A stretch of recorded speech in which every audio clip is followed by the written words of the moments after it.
नमस्कार दोस्तों, स्वागत है आपका हमारे चैनल गोविंद गोपाल में फिर से एक बार। दोस्तों आज 75वीं वर्षगांठ है स्वतंत्रता दिवस की। आप सभी को हार्दिक हार्दिक शुभकामनाएं।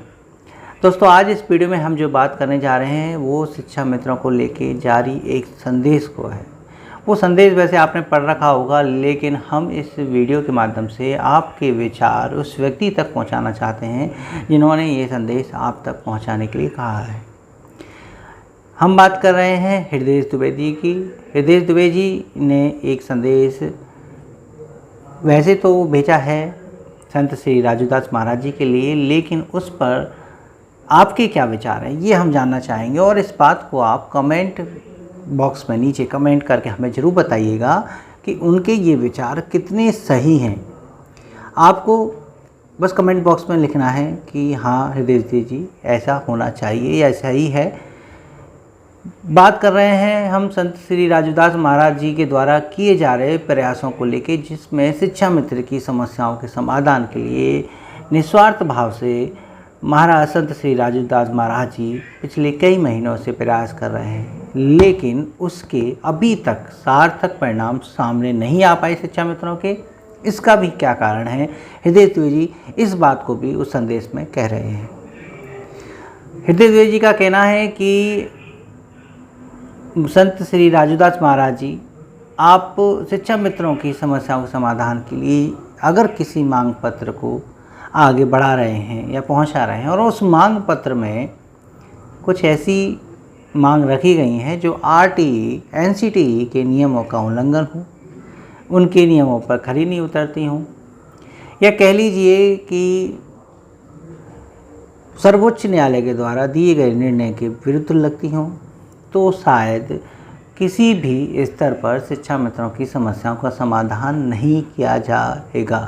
क्योंकि जैसे ही आप अपनी मांग पत्र उच्च अधिकारियों तक पहुंचाएंगे, वो नीतिगत मामले में जाएगा, वहां पर उनको तर्कसंगत नहीं माना जाएगा और उन मांगों को खारिज कर दिया जाएगा, या कह लीजिए कि उस पर कार्य नहीं होगा। और शायद यही कारण होगा कि अब तक शिक्षा मित्रों को लेके कोई भी निर्णय नहीं लिया गया है, क्योंकि शिक्षा मित्र संगठन सही वक्त पर सही मांग नहीं कर रहा है।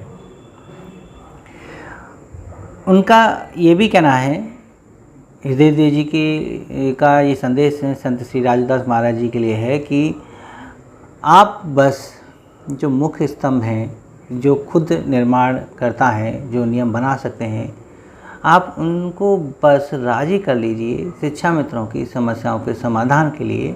वो खुद विधिक राय लेके एक उचित रास्ता अपनाकर शिक्षा मित्रों की तमाम समस्याओं का अंत कर उनके जीवन को भी उज्जवल कर सकते हैं। वैसे उन्होंने कहा है कि महाराज जी फिर भी दो कैटेगरी शिक्षा मित्रों के संबंध में हमारे विचार में आती हैं, जो आरटीई एनसीटी के नियमों पर खरी उतरती हैं, सर्वोच्च न्यायालय के आदेश के बाद भी उन पर कोई असर नहीं पड़ता है। वो दो जो मांग हैं वो इस तरीके से हैं। उनका कहना है कि पहले कि लगभग प्रदेश में 40,000 शिक्षा मित्र जो टेट पास हैं, वो बेसिक शिक्षा नियमावली की सभी अर्हताओं को पूरा करते हैं, इसलिए उनको सहायक अध्यापक पद पर समायोजित किया जाए, यानी उनको सहायक अध्यापक बना दिया जाए जब वो सारी योग्यताएं रख रहे हैं तो, और पहले से विभाग में कार्यरत हैं। इसके अतिरिक्त जो दूसरी मांग है उसमें यही कि ऐसे शिक्षा मित्र जो तमाम अर्हताएं रखते हैं मगर टेट पास नहीं है, सिर्फ टेट नहीं कर पाएँ, ऐसे शिक्षा मित्रों को 62 वर्ष की सेवा, एक नियत वेतनमान वार्षिक वृद्धि के साथ उनको दिया जाए, जो लगभग 25 से 30 हज़ार तक की रेंज में आएगा, 25 से 30 हज़ार तक के वेतन में आ जाए।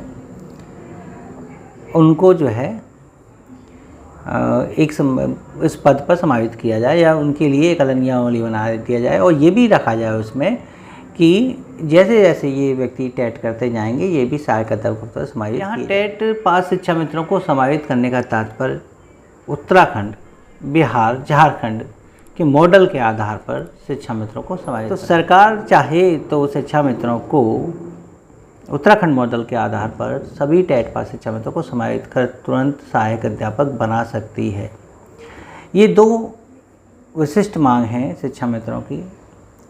इन पर अगर आप विचार करें, या जो भी संगठन आपके साथ प्रयास कर रहे हैं, आप जितना जो भी मांग पत्र आगे बढ़ा रहे हैं, उनमें अगर नीतिगत, तर्कसंगत, न्याय संगत अगर मांगे हैं तो निश्चित तौर पर माननीय मुख्यमंत्री जी उन पर विचार करेंगे और उनका निराकरण भी करेंगे।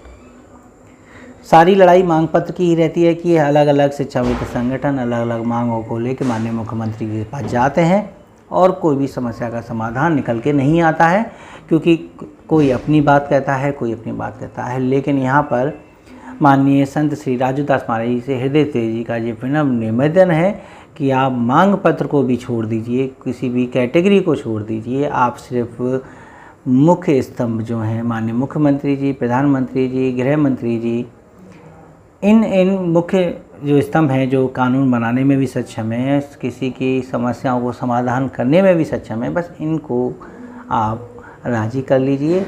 ये स्वतः ही न्याय संगत, नीतिगत तरीक़ों से अपने विभाग के द्वारा कैसे भी करके एक योजना बनाकर शिक्षा मंत्री की समस्या का समाधान कर सकते। और दोस्तों, अभी 14 अगस्त को जितेंद्र साय जी का ऑडियो आपने सुन ही लिया होगा। जितेंद्र साय जी के ऑडियो में उन्होंने सभी महिला शिक्षा मित्रों को, माननीय मुख्यमंत्री जी, प्रधानमंत्री जी को राखी के पर्व पर राखी भेजने का कार्य दिया है। उनका ये कहना है कि आप जो भी लिफाफा तैयार करें, उस लिफाफे के ऊपर राखी शब्द अवश्य लिखा होना चाहिए, ताकि उसकी इम्पोर्टेंस, उसका महत्व समझ सके और वो लिफाफा एक विशेष लिफाफा बन जाएगा, जिसका माननीय मुख्यमंत्री जी और प्रधानमंत्री जी अपने संज्ञान में जरूर लेंगे। तो सभी महिला शिक्षा मित्रों को उन्होंने ये विशेष अनुग्रह किया कि आप जब भी जो भी माई जो बहनें हैं वो राखी भेज रही हैं, तो वो लिफाफे पर ऊपर राखी शब्द लिख के माननीय मुख्यमंत्री, प्रधानमंत्री जी का एड्रेस लिख के ज़रूर पोस्ट करें। अगर वो माननीय मुख्यमंत्री जी और प्रधानमंत्री जी को राखी भेजने के लिए कह रहे हैं, तो इस कार्य में भी कोई आपत्ति नहीं होनी चाहिए। इस कार्य को भी अगर करके देख लेते हैं, क्या पता अंतिम समय में, चुनाव के समय में शायद हृदय पिघल जाए इस पीड़ में, अपनी महिला शिक्षा मित्रों की, बहनों की पीड़ा को देखते हुए। तो ये प्रयास करने में भी कोई हर्ज नहीं है। यहाँ तक उत्तर प्रदेश प्राथमिक शिक्षक संघ पिछले कई महीनों से काली पट्टी बांधकर स्कूल में शिक्षण कार्य करा रहे हैं। उनका विरोध है कि अभी तक भाजपा सरकार ने अपना संकल्प पूरा नहीं किया, अपना वादा पूरा नहीं किया है, और वो विद्यालय में काली पट्टी बांधकर आज भी पढ़ा रहे हैं, विरोध दर्ज कर रहे हैं एक संवैधानिक तरीके से। तो देखिए, सब अपना कार्य कर रहे हैं, जबकि वो पिछले कितने महीनों से कार्य कर रहे हैं, उस पर कोई प्रतिक्रिया अभी तक नहीं दे रही है सरकार, लेकिन फिर भी वो अपना कार्य कर रहे हैं।